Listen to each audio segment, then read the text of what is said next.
Yo, Ski, what's up, everybody, man? Y'all know who I be. It's your man, who?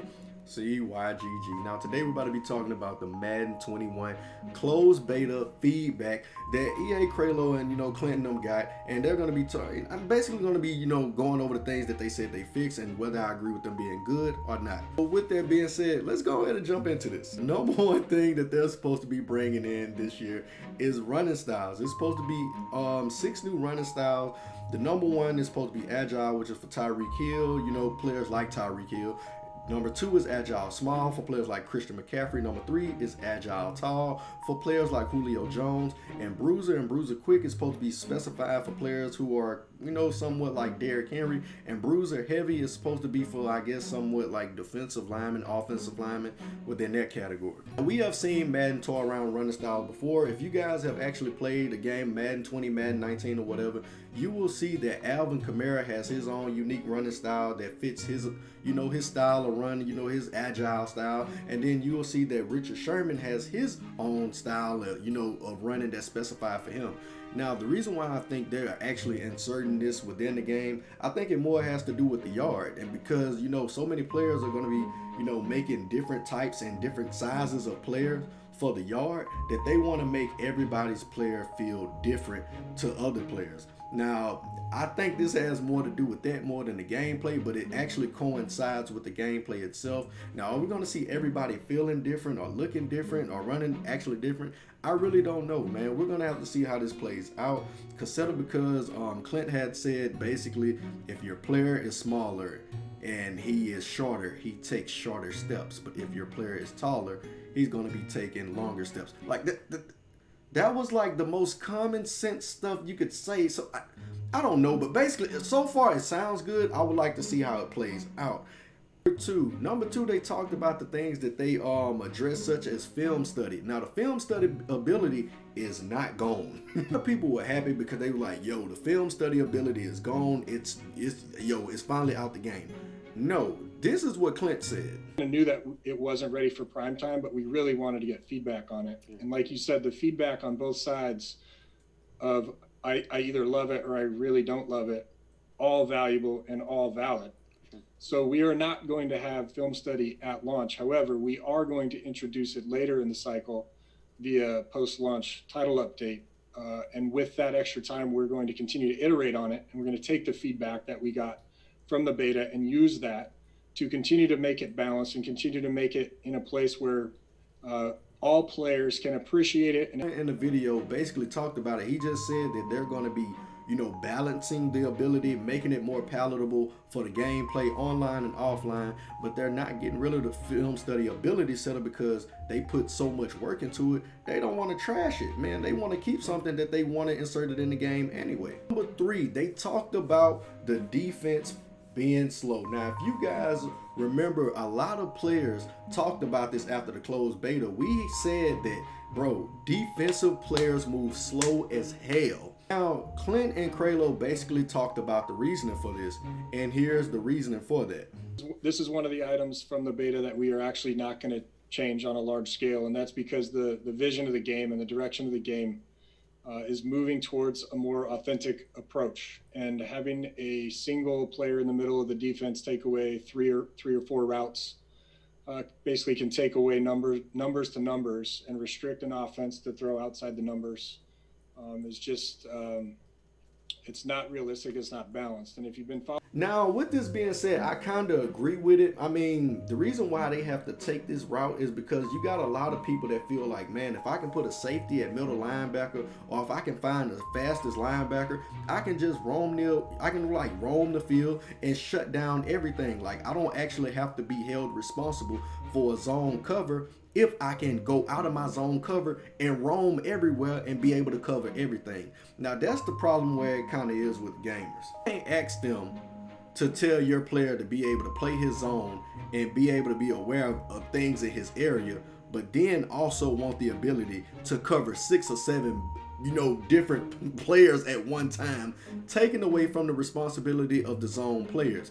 That makes no sense. So with that being said, I kind of agree with them with this, man. I just feel like the defensive players need a little bit more speed, but I don't want them to be fast enough to where, he goes from playing the curl route to now this guy can run out there to the post and catch an interception. So I do agree with this. A lot of players not going to like this, but I do agree with it to an extent. Please speed up the cornerbacks, though, because the cornerbacks are the fastest players on defense, and they should be able to move as such. Matter of fact, cornerbacks are considered some of the best athletes on the field, period. Number four, they talked about the QB scrambling fatigue. Basically, the way Clint summed it up was basically saying that if your quarterback is just running and he getting hit, he gonna get tired after like 2 or 3 carries, basically. But if you're just running and you're just sliding and you're not getting touched, then you will get tired, but not at the rate of you getting hit and scrambling. Now, the reason why he said he did this was because of this reason. When I scramble with my quarterback, he gets tired too quickly. Also, on the opposite side of the aisle, in the same area of feedback, was it's too hard for me to stop scrambling quarterbacks. So that made it a little bit more difficult to figure out what to do here.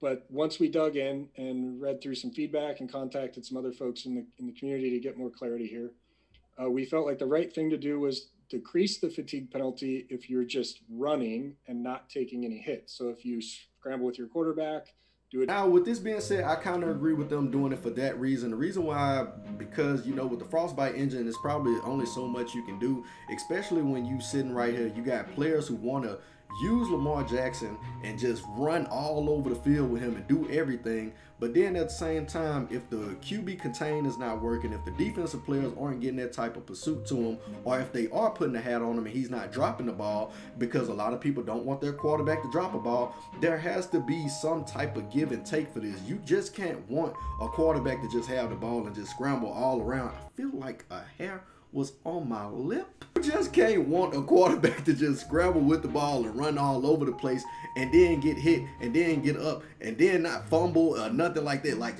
you cannot just want the quarterback to just run around willy-nilly and have them now for your advantage so you can be able to do everything you want, so you can have the game go your way and not expect the quarterback to suffer some type of consequence. So I understand with this. Number 5, that was really any talk of franchise mode. Now, a lot of people were spamming the chat. They was in there spamming it, and Clinton them was acknowledging it. Still didn't really want to get in depth about it because they said they're supposed to be giving us a list of things that they're trying to fix and that they're trying to prep for us before the mode comes out. I just hope it's oven ready and golden and crispy brown. You know what I'm saying? You know how they say, man, you want that crispy golden brown to come out so you can be able to taste the freshness. I don't want no damn microwave content if you're gonna give it to us. I don't want no Hot Pocket franchise mode. We've been eating ham and cheese franchise for the longest, damn it. I don't want no cheese put on my ham and franchise mode. You better give me a new fresh baked franchise mode so I can enjoy it for my pleasure. I don't want no raggedy ass franchise mode, man. That's just how basically a lot of us feel, man. We're still waiting on them to address it. They talked about a lot of other things. The upvote things, they talk about the rainbow color, blase.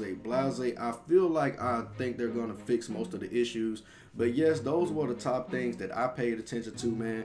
They will be having new running styles. I feel like that's because of the yard mostly. They will be addressing the zone coverage things because people said they didn't feel like their players, played more out of zone because the zone was kind of weak within the closed beta. But you got to think about that. The reason why the zone was weak is because a lot of players aren't playing on the ball and defensive players move slower, and not every defensive player has that change of direction, which means if you don't have a high change of direction, you can't cut from side to side, which means once you commit to taking on the route, if somebody cuts through, then that's it. You just got to live with it, or you got to play your zone, or you got to play man coverage, which will have your cornerbacks holding accountability for which man running everywhere, because they will have the highest change of direction on defense more than likely, because they have to change with the routes being ran against them. I think, man, do y'all think Madden 21 is going to be good when it drops, man? Do you think we're going to see a very improved game? Now, mind you, usually Madden drops between August 18th and like the 22nd or something like that, the 20th or something like that. Basically, I'm checking my phone. I see that it's going to be dropping August 25th. So if it's dropping August 25th, then basically I feel like we're going to get the early access play, which is on EA Access. We're going to be able to play that around maybe the 18th or the 19th. I think that's when that's going to go live, because the MVP edition has the early access, which is on the August 22nd. You will be able to get the game. So yes, around August 17th, 18th, or 19th, I think, well, more than, I'm gonna say 17th, 18th, we'll be able to play the, the 15-hour trial or whatever. So y'all let me know what y'all think about this, man. Are y'all hopeful for Madden 21 or not? Right now I'm still waiting to hear about the franchise. Once they give us that franchise live stream, I'll be happy. But with that being said, man, it's your man Pooh, CYGG, and I'm out.